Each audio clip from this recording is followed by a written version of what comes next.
We will start with next chapter, which is electromagnetic waves and communication system.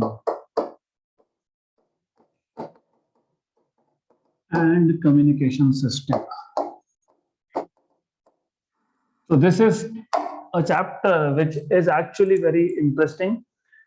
Because we live in information age. You know what is information age? 21st century is information age. मतलब basically we are talking about a lot of data. है ना? Phone उठाया, dial किए number. You can talk to your friends, family members, those who live far away from you. Maybe in India, maybe abroad. कुछ बच्चे अभी online बैठ के lecture सुन भी रहे हैं. इमेजिन दिस थिंग आज से 40 साल 30 साल पहले, ज्यादा दूर मत जाओ, 20 साल पहले. सो 20 years बैक 1990-91 में कॉल भी करना हो तो आपको वो बीएसएनएल के ऑफिस जाना पड़ता था. फिर वहां से आप बोलते थे कि मुझे यहाँ कॉल करना है. फिर वहां के ऑपरेटर फोन उठाते थे, फिर वो लाइन स्विचिंग करते थे. फिर लाइन स्विचिंग से जहाँ पे बात करनी है 1-2 घंटे में बात हो जाएगी आपकी, 1 or 2 hours, not more, right. फिर उसके बाद थोड़ा सा टेक्नोलॉजी अपग्रेड हुआ तो you started having landlines at every place more or less.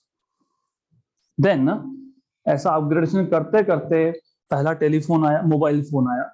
Mobile का मतलब ही है mobile, you can take it anywhere. It used to work, it still works on radio waves. तो radio wave is nothing but electromagnetic wave. तो it has changed our life definitely, क्योंकि वो first generation phone था जहां outgoing तो ठीक है, incoming के भी 10 रुपए लगते थे.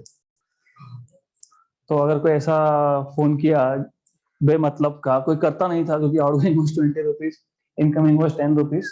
तो well, this is first example where we use technology in our real life, or this is the first example how life has changed because of this electromagnetic waves.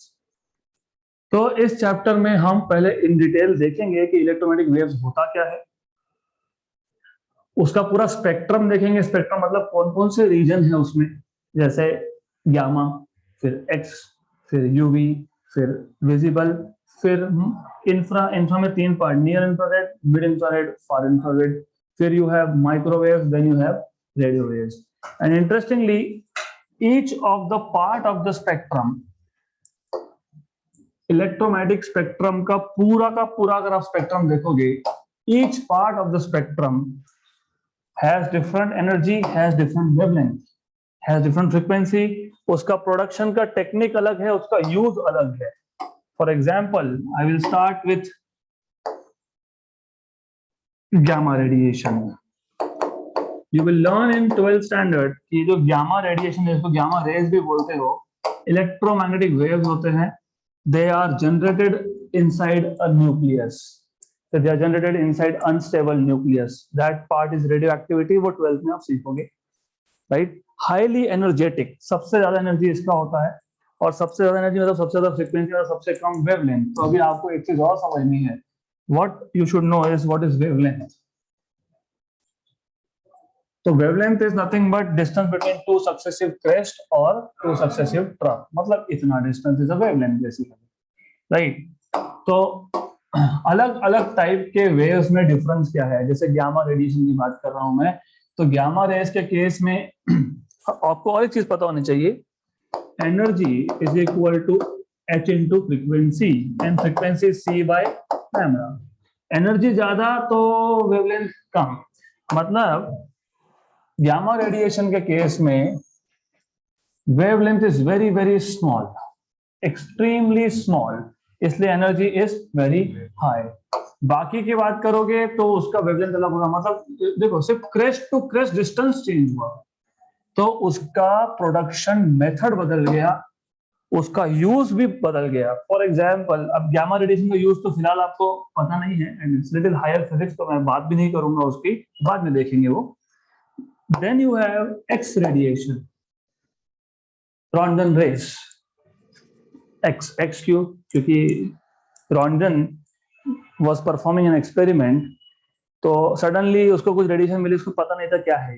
उसको लगा पार्टिकल्स होंगे, charge particle, and then he said, I don't know what is this, ने बोला x, पता है आपको mathematics में x मतलब अननोन, तो unknown rays basically X rays, and you know now कि एक्सरे का हम कितना यूज करते हैं, आपको तो पता ही होगा। Recently you had an accident, fracture हुआ, फिर आप गए एक्सरे निकाला, तो X ray can detect fracture inside your bones, right?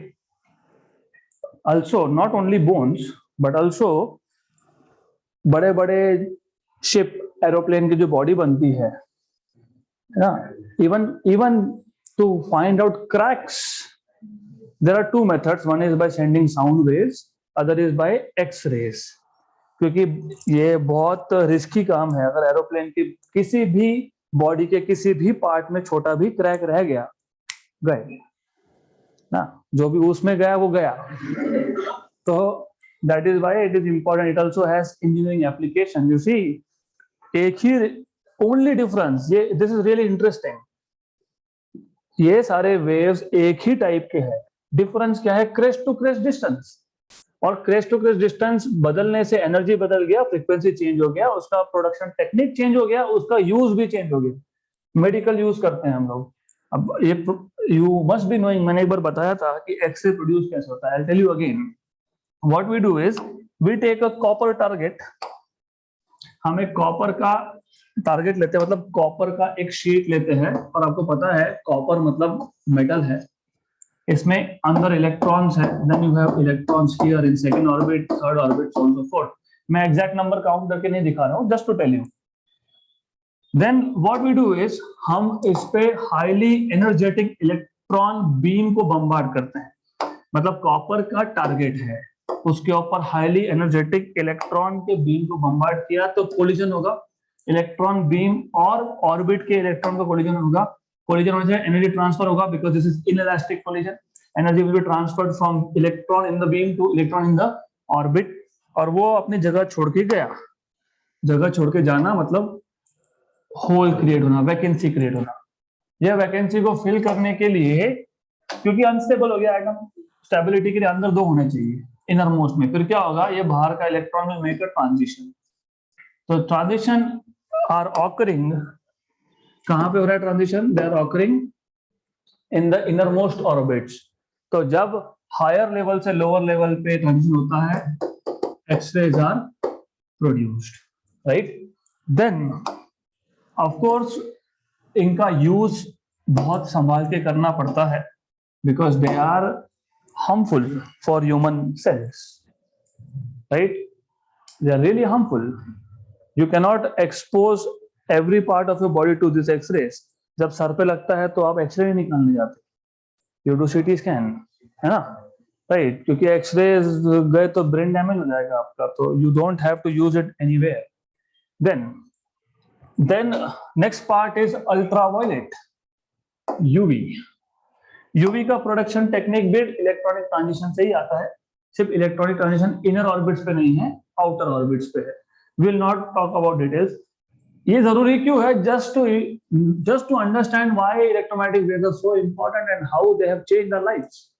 ये यूवी रेज सन में भी प्रोड्यूस होता है, और सन से यहां तक भी आता है, और ओजोन नहीं होता तो हम नहीं होते, क्योंकि ozone protects us from harmful UV radiation, but then ozone is getting depleted because of carbon dioxide that we generate here on this planet. इसके लिए फिर हम क्या करते हैं, फिर अगर यूवी को एक्सपोज हो जाओगे तो इट कॉजेस कैंसर, फिर we put n number of different brands of sunscreen lotion. Sunscreen lotion basically does what, it protects you from harmful ultraviolet radiation coming from sun, right? Then you have visible radiation, ये है तो हमको दिखता है, we can see, और आपको ये पता होना चाहिए being science students, ये visible is a very very very small part of the spectrum, इतना छोटा है, सिर्फ 4000 से 7000 एंगस्ट्रॉम तक का इसका रेंज है, 4000 corresponds to violet, 7000 corresponds to red, और आप फिर लिखते भी हो विबग्योर,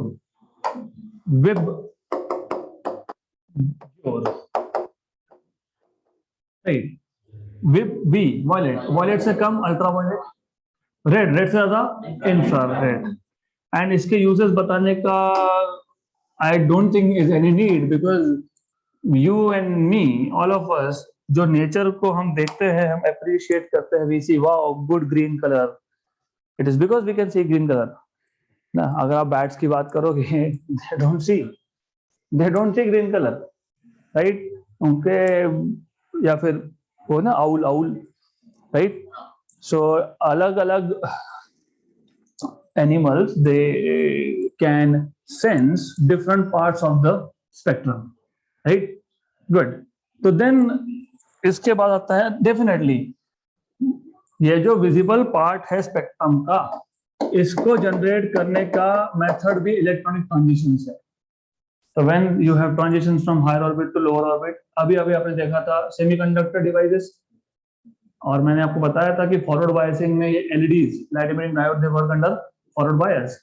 तो फॉरवर्ड बायस में क्या होगा कि एन टाइप से P type, conduction band of N type से conduction band of P type में इलेक्ट्रॉन गया, उस पी टाइप के कंडक्शन बैंड से कहां पे आया, वैलेंस बैंड में. मतलब हायर लेवल से कहां पे आया, लोअर लेवल में. तो जब ऊपर के लेवल से नीचे के लेवल पे ट्रांजिशन होता है तो energy is emitted and that energy happens to be in this region, visible region. We can see different colours.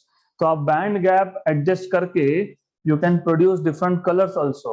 You can produce this red light, maybe you can produce green light, maybe you can produce yellow light, so on and so forth. So electronic transitions he responsible है to generate visible radiation. Then you have IR, infrared radiation. Infrared, as I told you once कि CCTV camera के आजू बाजू में छोटे छोटे LED bulb दिख रहे हैं आपको लगेगा कि ये टर्न्ड ऑफ है, they are not working, but they are working, they are emitting infrared radiation. क्यों चाहिए, नाइट विजन के लिए चाहिए, क्योंकि रात में ये विजिबल रेंज होता नहीं है, क्योंकि हम सब लाइट बंद करके जाते हैं जहां जाते हैं. Even when you sleep you shut down all the source of light which troubles you, क्योंकि you will be troubled only with visible radiation. जो आपको दिखता नहीं है तो प्रॉब्लम ही क्या है उसका. तो IR is something that you can not sense. तो ये जो छोटे छोटे बल्ब लगे हैं कैमरा के बाजू में, they are sources of infrared radiation. Light, they will emit light, that light will fall on the object, वही लाइट रिफ्लेक्ट होगा, कैमरा उसको रिकॉर्ड करेगा. Then you have microwaves. Microwaves कहाँ यूज होता है ये, माइक्रोवेव ओवन. तो ओवन में basically what happens is, you see, you have a chamber, यहां पे ऐसा एक चेंबर है, उसके दोनों साइड्स पे, may be sometimes from the top also, हो सकता है टॉप पे भी, लेकिन एटलीस्ट फॉर श्योर यहां से माइक्रोवेव जनरेट होते हैं. And then you have a utensil here, जिसमें आपको जो गर्म करना है, डेफिनेटली फूड आइटम होना चाहिए. There's a reason behind it, क्योंकि फूड आइटम है तो उसमें वाटर होगा, वाटर मतलब H2O होगा, H2O. ओके, तो यू विल हैव H2 और एक होगा O.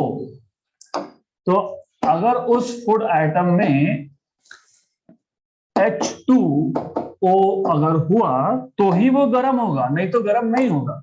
फिर आप चाहे तो उसको 10 घंटे तक चला के रखो. Why? Because microwaves basically are absorbed by water molecules. Energy absorb तो जाएगा कहाँ, कुछ तो होगा, क्या होगा, here rotation. This H2O water molecule inside food, खाने में तो पानी होता ही है, सबको पता है. अगर आप ड्राइड फूड भी लोगे ना, जैसे केक्स, उसमें भी to some extent you have moisture, you have H2O. तो when you keep it inside oven, ये microwaves they will fall on to the food, उसमें पानी होगा, it will absorb and it starts rotating. Energy लेके कुछ तो करेगा और रोटेट होगा.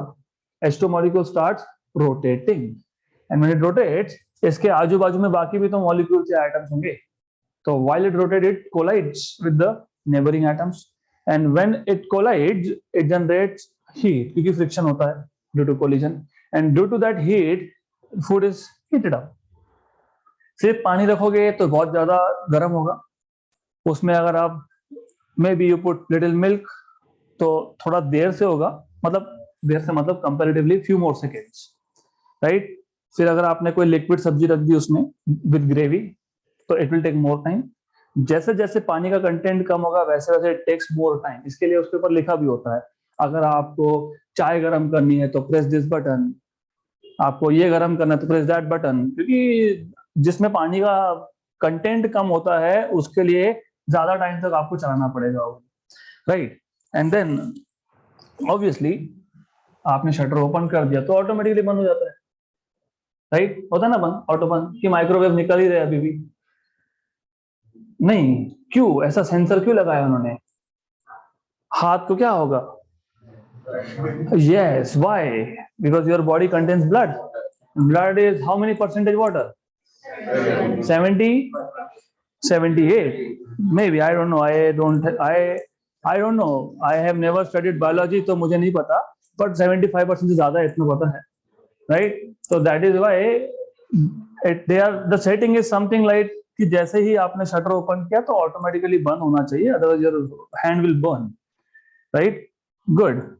So you see, only by changing distance between crest and crest, technique is production technique भी अलग, उसका use भी अलग. Then you have something called as radio waves. Radio waves, it is a very very large part of the spectrum. So radio waves or radio waves is why? Because I mean that is the reason कि आपको Covid में भी छुट्टी नहीं मिली, online चलता रहा, mobile phone पे भी चलता रहा, राइट। नहीं तो फिर क्या था कि क्लासेस नहीं हो रहे हैं, 2 साल का ब्रेक ले लेंगे, राइट।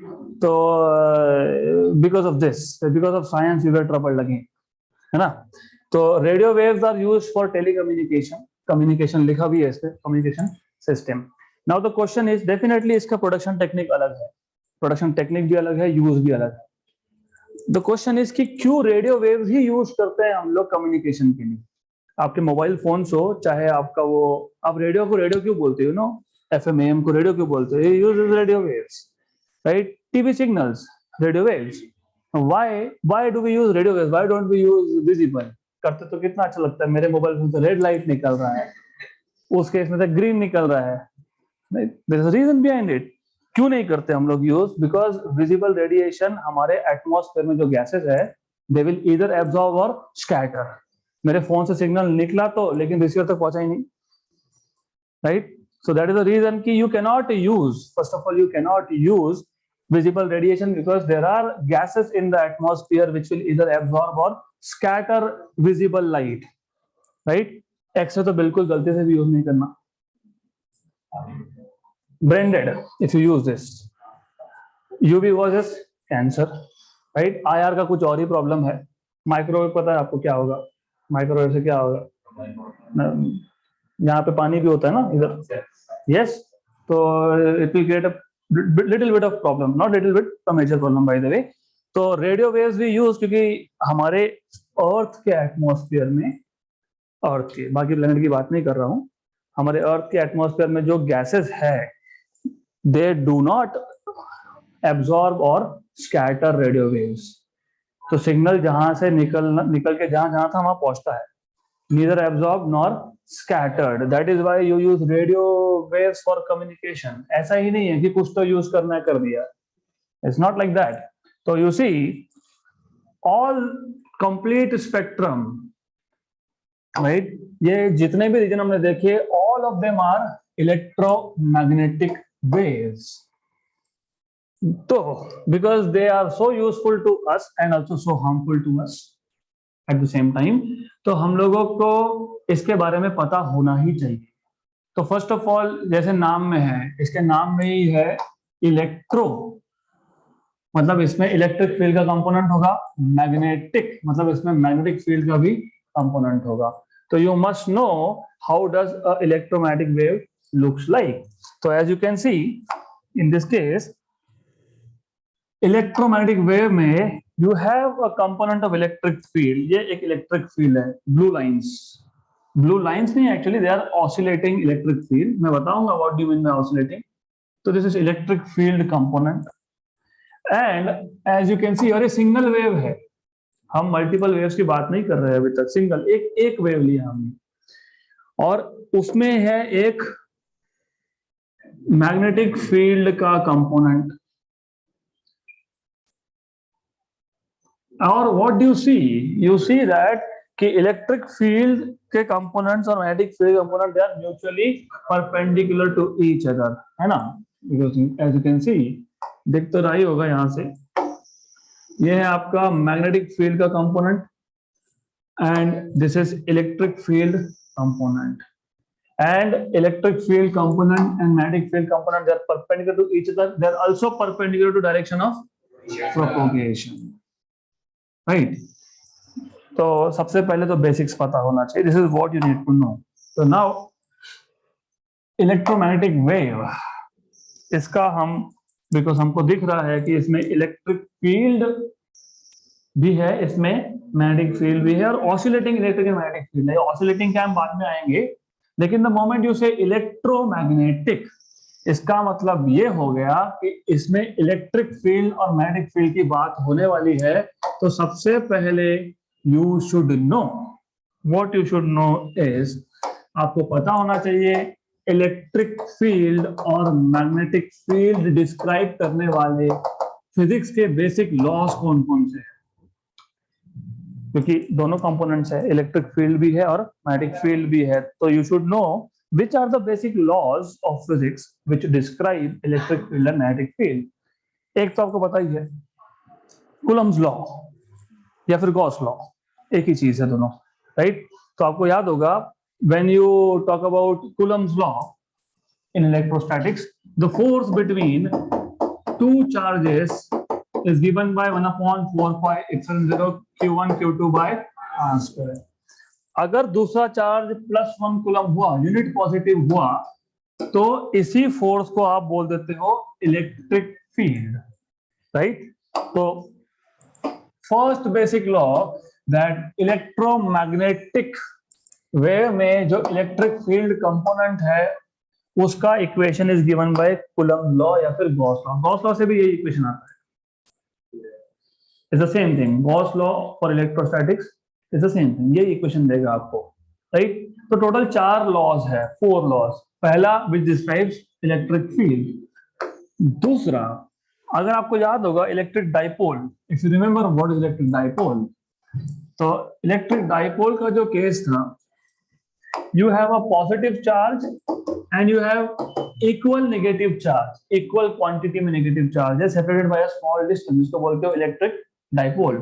फिर हमने लास्ट चैप्टर में we have learned about magnets, bar magnets, and if you remember in case of bar magnets you have two poles, एक है नॉर्थ पोल जो हम +qm लेते हैं, we take it to be +qm, और दूसरा है south pole which is -qm।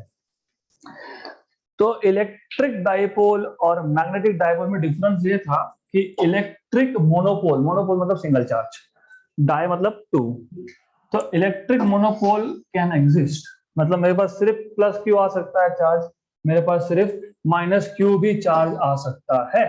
लेकिन मैग्नेट की जब बात करोगे, अगर आप मैग्नेट को ब्रेक भी कर लेते हो, even if you break it into 2 pieces, तो दूसरा साइड ये नॉर्थ है तो साउथ बन जाएगा, ये साउथ है तो ये नॉर्थ बन जाएगा। तो second important rule, law of physics related to magnets is that magnetic monopole, मतलब only north pole only south pole, does not exist. इसको बोलते हैं Gauss law of magnetism. Okay, तो magnetic monopole does not exist. And remember, this chapter is mostly theoretical, so we are not going to put time in writing down things. Textbook में proper दिया है, and as and when I will also upload notes, so don't worry about that. तो rule number 2 क्या था कि आपके पास सिर्फ north pole या सिर्फ साउथ पोल नहीं हो सकता, magnetic monopole does not exist. Rule number 3, अगर आपको याद होगा, हमारे पास if we have a charge in the form of let us say a sphere, हमारे पास एक स्फेरिकल बॉल है और इस स्फेरिकल बॉल के ऊपर चार्ज है, और अगर आपको इस चार्ज का इस चार्ज का अगर आपको इलेक्ट्रिक फील्ड निकालना है एट सम पॉइंट P, तो हमने एक फॉर्मूला यूज किया था जिसको आप बोलते हो गॉस लॉ। आप क्या करते हो, आप जिस शेप का कंडक्टर होगा उसी शेप का एक कॉन्सेंट्रिक सरफेस ड्रॉ कर लेते हो, क्योंकि यहाँ पे कंडक्टर स्फेरिकल था, कंडक्टर का स्फीयर शेप था, तो हमने एक और स्फीयर इमेजिन कर लिया। ये बाहर का जो स्फीयर है ये इमेजिनरी है, एग्जिस्ट नहीं करता है, ये just your imagination, right. Then you say that total flux, flux कहां से आया, आप इलेक्ट्रिक फील्ड इसी प्लस चार्ज है। हमने लास्ट चैप्टर में देखा था पॉजिटिव चार्ज का field line, electric field line का डायरेक्शन क्या होता है, direction of electric field lines positive से नेगेटिव, नेगेटिव तो यहाँ पे है नहीं, सिर्फ पॉजिटिव है, तो it is away from positive charge. मतलब ये जो अंदर चार्ज है इसका electric field it is directed outwards, away in all direction, that is important, all direction. फिर अगर आपको याद होगा, अब जिसने इलेक्ट्रोस्टैटिक्स किया नहीं है अभी तक, वो पहले आपको देखना पड़ेगा तब जाके समझेगा। इफ यू रिमेंबर, हम यहाँ पे एक स्मॉल एरिया ले लेते हैं, इसको हम बोलते हैं ds। फिर हम देखते हैं कि इस ds का डायरेक्शन क्या है, उसके लिए ds पे एक परपेंडिकुलर ड्रॉ करते हैं, और ये इलेक्ट्रिक फील्ड का डायरेक्शन हो गया, ये ds का डायरेक्शन हो गया। देन यू से कि इस ds में से फ्लक्स कितना, d phi which is e bar dot ds bar। Flux मतलब कितने फील्ड लाइंस पास हो रहे हैं, how many field lines, how many electric field lines are passing through this area perpendicular to the area, that is called as flux, right। ऐसा छोटा छोटा area element हर direction में होगा, मतलब स्फीयर के हर एक जगह पे होगा। तो टोटल फ्लक्स क्या मिलता है हमको इंटीग्रेट करने से, तो आपको याद होगा integration E bar dot ds bar is charge enclosed upon epsilon 0। ये हमने इलेक्ट्रोस्टैटिक्स में इन डिटेल देखा है, this was called as Gauss law, right.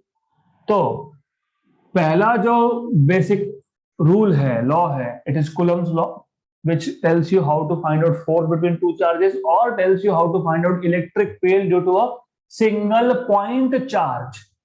Rule number 3 is Gauss law, but it tells you how to find out electric field due to a charge on a sphere, charge on a straight wire, charge on, maybe you have a plane sheet, infinite plane sheet, इस पे पूरे पे charge है, right. तो तीसरा जो rule है, fundamental rule of electrostatics, relates electric field and charge enclosed. Enclosed क्यों, क्योंकि हमने एक इमेजिनरी सरफेस लिया, उसके अंदर चार्ज को क्लोज कर दिया, इसलिए चार्ज एनक्लोज्ड। गुड। तो सिमिलरली अब वेरी इंपॉर्टेंट, और कभी कभी मे बी इन फ्यूचर अगर आप फिजिक्स में करियर करोगे गलती से, तो डिग्री मिलने के बाद इंटरव्यू भी देना पड़ता है, राइट। तो मेरा जो फर्स्ट इंटरव्यू था, तो they asked me how magnetic fields are generated. Electric field तो पता है ना, चार्ज है तो इलेक्ट्रिक फील्ड है, how magnetic fields are generated. तो मैंने उनको बोला कि चार्ज को धक्का दे दो, moving charges, this is what you should no. आपको समझ में आ गया, गुड। दे वर वंडरिंग क्या बोल रहा है ये, चार्ज को धक्का दो मतलब मूविंग चार्जेस, मूविंग चार्जेस मतलब करंट। तो यू शुड नो कि charges at rest will produce only electric field, but moving charges which make current, if there is current there is magnetic field. तो अगर मेरे पास एक लॉन्ग स्ट्रेट वायर है which carries a current I, और अगर आपको पता होना चाहिए कि करंट कैरिंग कंडक्टर के नियर बाय रीजन में मैग्नेटिक फील्ड होता है, क्योंकि ये current carrying conductor magnetic field produce करता है। तो जस्ट लाइक स्टैटिक चार्ज का इलेक्ट्रिक फील्ड निकालना था, तो हमने ये रूल यूज किया, इंटीग्रेशन। किस पे इंटीग्रेट किया आपने, सरफेस पे। कौन सी सरफेस पे, इस सरफेस पे, राइट। वैसे ही अगर आपको मैग्नेटिक फील्ड फाइंड करना है तो वापस इंटीग्रेट करोगे, ई बार की जगह पे लिखोगे बी बार।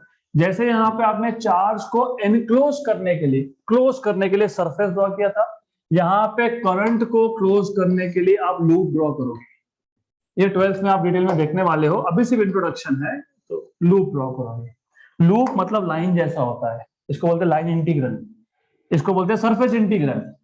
तो लाइन इंटीग्रल है तो dot product with DL, right. जैसे सरफेस इंटीग्रल के लिए यहाँ पे एस लिखा है ना, देयर आर टू नोटेशंस, एक तो एस लिख दो या फिर डबल इंटीग्रेशन दिखाओ और ऐसा सर्कल डालो, इट्स द सेम थिंग।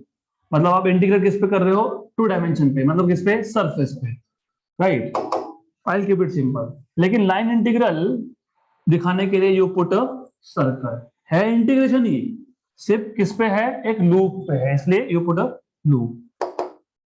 यहां पे चार्ज को एनक्लोज किया था, यहां पे किसको एनक्लोज कर रहे हो, करंट को, तो करंट एनक्लोज। यहाँ पे एप्सिलॉन 0 डिनोमिनेटर में था, यहाँ पे म्यू 0 जाएगा न्यूमरेटर में, डिनोमिनेटर इज नथिंग 1। अब ये कंपैरिजन के लिए good, you should no this is what you have, these are 4 basic laws of electric and magnetic fields. Important thing is you should know what is epsilon 0, क्या बोलते हैं इसको, permittivity of free space. आप वापस आऊंगा उस पर मैं, और म्यू 0 को क्या बोलते हैं, परमिएबिलिटी ऑफ फ्री स्पेस। तो I will come to that again, I will tell you what it is. तो सबसे बेसिक अभी तक क्या क्या किया वो समझ लो। Electromagnetic waves and communication system हमने स्टार्ट किया था। कम्युनिकेशन सिस्टम ये हाफ पार्ट है चैप्टर का, वो बाद में देखेंगे। We started with electromagnetic waves. तो वी नो दैट इलेक्ट्रोमैग्नेटिक मतलब उसमें एक इलेक्ट्रिक फील्ड कंपोनेंट है, एक मैग्नेटिक फील्ड कंपोनेंट है, good. Then you should also notice here that they are oscillating components. Why oscillating? I'll come to that again, मैं बताऊंगा in detail. Then once you know electromagnetic wave comprises of big spectrum, उसके अलग अलग regions है, अलग अलग region का अलग अलग use है। That is why it is so important to us, बहुत important है हमारे लिए। Then you should know what are the 4 fundamental laws related to electric field and magnetic fields. Good, yahan tak clear. Now we'll move to source of EM radiation, EM waves ka source, ya fir how do you produce electromagnetic waves, right? Production of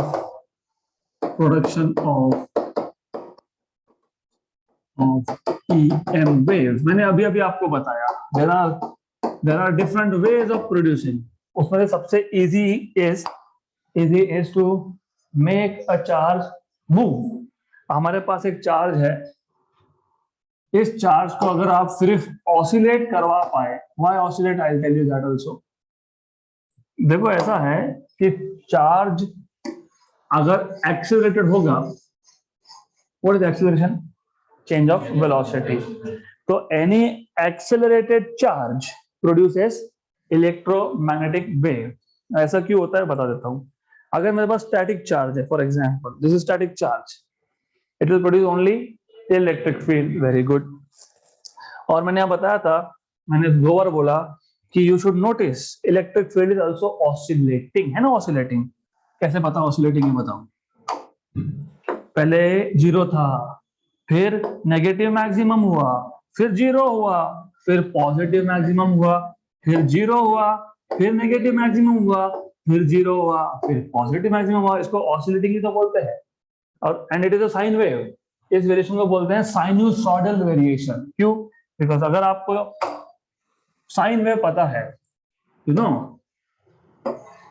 what is sine 0, 0, what is sine pi by 2, 1, what is sine of pi, 0, what is sine of 3 pi by 2, what is sine of 2 pi, 0, what is sine of 450 degrees, 2 pi plus pi by 2 पूछ रहा हूं मैं, 2 pi plus pi by 2, 360 plus 90, right, 1 again.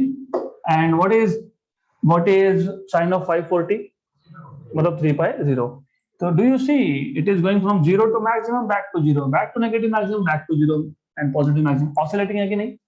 What do you mean by oscillation? When something repeats itself in equal interval of time, when something repeats itself, just like your sleep, you always repeatedly sleep during physics classes. So your sleep is also oscillating. My motion is also oscillating because I stand here, then I go to this extreme end. अब turn मारना है तो रुकना पड़ेगा, है ना? तो you see, remember this. If you want to change the velocity by 180 degree, you have to stop for a while and then you go back. Correct? Remember this. मैं बाद में बताऊंगा उसका. So oscillating मतलब something going from 0 to maximum to 0 to negative maximum to 0 again to positive maximum. अब ऐसा है, हमारे पास एक चार्ज है जो रेस्ट पे है तो उसका इलेक्ट्रिक फील्ड ऑसिलेटिंग होता नहीं, उसका इलेक्ट्रिक फील्ड होता है static at a given point of course. लेकिन imagine if I make this charge move between 2 points, अगर मैं इसको ऑसिलेट करवाता हूं, मैंने अभी बताया अगर ऑसिलेट करना है तो एक पॉइंट से दूसरे पॉइंट में जाना है, वापस आने के लिए क्या करना पड़ेगा? रुकना पड़ेगा. तो वेलोसिटी विल बिकम 0. एक बार 0 हो गया फिर वापस वेलोसिटी बढ़ेगा, मतलब एक्सेलरेशन, वेलोसिटी इज चेंजिंग. और मैंने पहले बताया था कि इलेक्ट्रोमैग्नेटिक वेव्स कैसे प्रोड्यूस होते हैं? By accelerating a charge particle. हो गया. तो क्या हो गया कि ये जो एक्सेलरेटेड पार्टिकल है ऑसिलेटिंग पार्टिकल है, क्योंकि ऑसिलेटिंग है तो इलेक्ट्रिक फील्ड भी ऑसिलेटिंग है. It is no more constant. और आपको पता होना चाहिए oscillating particle produces oscillating electric field. Oscillating electric field in return produces oscillating magnetic field. क्यों? क्योंकि charges in motion produce magnetic field. और electric field oscillating है, इसका मतलब in short charge oscillating है, और charge moving है, magnetic field है, और charge constant speed के साथ move तो नहीं हो रहा है, तो accelerating charge magnetic field भी oscillating produce करता है, right? So if you want to produce electromagnetic waves, you have to make a charge oscillate, vibrate basically. So this is how EM waves are produced. ये एक technique है. दूसरा मैंने बताया transition. Electrons will make a transition from upper level to lower level. Good. Now the most important thing is properties. और इसमें ही इस diagram में there are few hidden properties. So what are properties? Properties of EM waves. सबसे पहला property, as you can see, electric field and magnetic field vectors are mutually perpendicular to each other and they are also perpendicular to direction of propagation. Very good. So electric field and magnetic field are mutually perpendicular to each other. Mutually perpendicular to each other, and they are also perpendicular to the direction of propagation.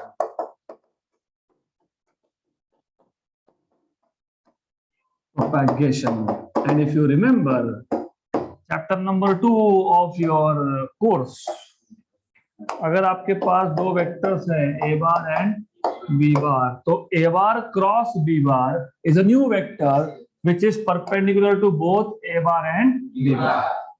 Sufficient. अगर मैं a bar हटा के if I write down e bar and if I write down b bar, right? Correct. So e bar cross b bar will be a direction perpendicular to both e bar and b bar. Correct. तो कौन सा direction है दोनों को perpendicular? Propagation. तो इसका मतलब cross product of E bar and B bar gives you direction of propagation. तो ये प्रॉपर्टी नंबर 2 बन गया.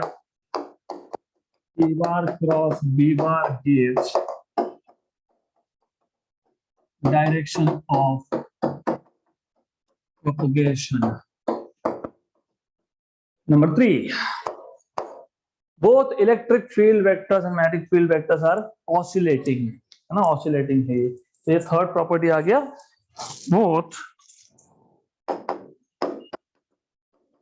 E bar and B bar are oscillating. Then what else you can think of? और क्या तुमको याद आ सकता है? Maybe you can think of कि कौन से मीडियम से ट्रैवल करेंगे. They can travel through solids, liquids and नहीं gases and even vacuum without any medium. You see, सबसे पहली चीज ये ट्रांसवर्स वेव है. क्यों? क्योंकि vibrations are perpendicular to direction of propagation.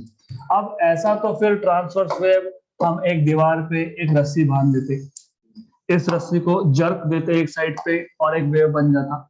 ये भी तो ट्रांसवर्स है क्योंकि यहाँ पे vibrations are perpendicular direction of propagation. लेकिन ये इसको बोलते हैं mechanical transverse wave. When a wave needs a medium for its transport from one point to another, that is called as mechanical. लेकिन इलेक्ट्रोमैग्नेटिक वेव्स के लिए जरूरी नहीं है ना मीडियम होना चाहिए. अगर होता लाइफ नहीं होती यहाँ पे, क्योंकि the necessary amount of heat for life, as we know life, because हम जीते हैं तो हम इसी को लाइफ बोलते हैं. तो as we know you need water. अगर सन का हीट पहुंचता नहीं पहुंचता, हीट तो पहुंचने नहीं वाला था, ऑफ कोर्स नहीं पहुंचने वाला था. Why not?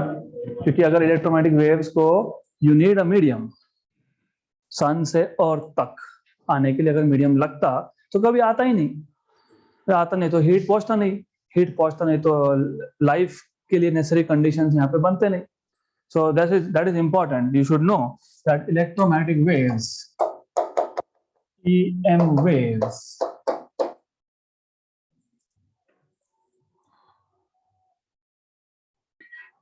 electromagnetic waves travel through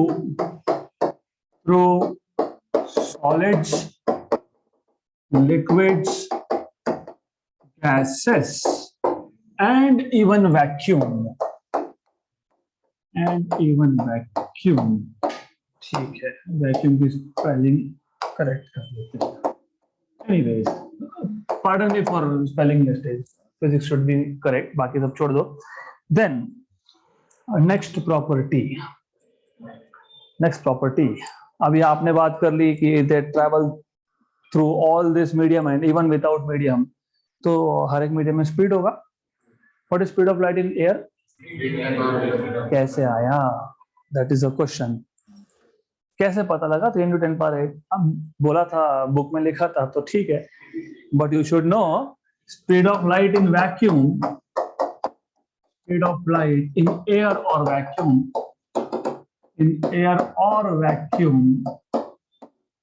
is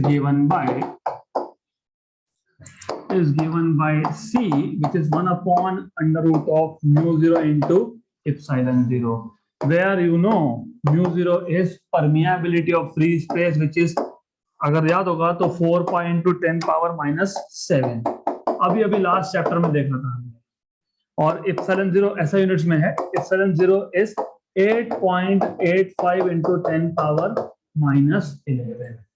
substitute करके देख लो, यही वैल्यू मिलेगी 3 × 10⁸ 8 मीटर पर सेकेंड, 3 लाख किलोमीटर पर सेकेंड.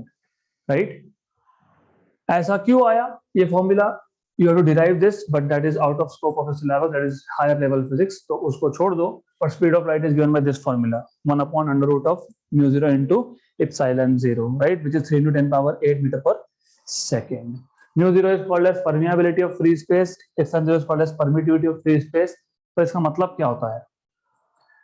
इसका मतलब ये होता है, अभी मैंने फील्ड लाइंस बताया आपको, और आपको पता होना चाहिए electric field line start from positive charge end at negative charge, magnetic field line start from north pole end at south pole. अगर मैंने इलेक्ट्रिक डाइपोल को एक मीडियम में रख दिया जैसे वाटर, अब नॉट नेसेसरली कि जितना वैक्यूम में इजीली वो लाइंस पॉजिटिव से नेगेटिव चार्ज जा पा रहे हैं, not necessarily, may be water does not support. हो सकता है कि water does not support electric field lines, right? इसका मतलब it is difficult for electric field lines to go from positive to negative charge. So the ability of a medium to allow what? Electric field lines is called as permittivity, and the ability of a medium to allow magnetic field lines is called as permeability. तो उसका ये मतलब होता है, in short मैंने rough बताया आपको. अब आपने बात कर ली speed of light in air और vacuum is given by similarly as I told you, अगर हम मीडियम चेंज कर दें तो speed of light in a medium, speed of light in a medium, in any medium, a medium is given by, अब c तो बोल नहीं सकते तो बोलेंगे v suffix n, velocity in that medium, और ये भी नहीं लिख सकते और ये भी नहीं लिख सकते, तो you will write down mu into epsilon, and mu is permeability of that medium and epsilon is permittivity of that medium, right? तो depending on which medium you have, mu और epsilon की वैल्यू आपको पता होगी, given होगी, तो substitute करोगे and then you'll find out, and definitely it will be less than 3 into 10 power 8 meter per second, क्योंकि मैक्सिमम तो एयर में या फिर वैक्यूम में होता है। गुड, तो अब बाकी के 3-4 प्रॉपर्टीज हम नेक्स्ट सेशन में देखेंगे and we'll go ahead with more on this.